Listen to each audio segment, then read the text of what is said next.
So ayan na po guys, natapos na po natin yung ating kitchen sink cabinet at saka yung ating hanging cabinet. Ayan na po. Ito guys na hanging cabinet, ang gagawin pong pinaka-pinto niyan ay bibilhin na lang. Yung pinto po niya ay yung may salmin. Yan. Bale, ano po to? Dalawang pinto dito. Tapos, dalawang pinto rin doon. Yung, ano yung guys na pinto, yung may salamin. So, yun. Open lang yan. Lalagyan lang yan ng ano. Mga kunting abubot. Yan. So, ito.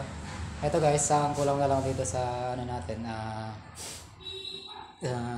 Kitchen sink cabinet natin ay yung handle. So yun na lang yung kulang natin dito, yung pinaka handle nya, yun na lang yung bibilhin.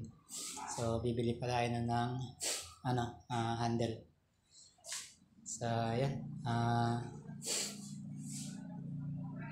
thank you Lord kasi natapos natin yung ating trabaho. So yun guys, ganito na lang. Maraming salamat sa panonood at pagsuporta.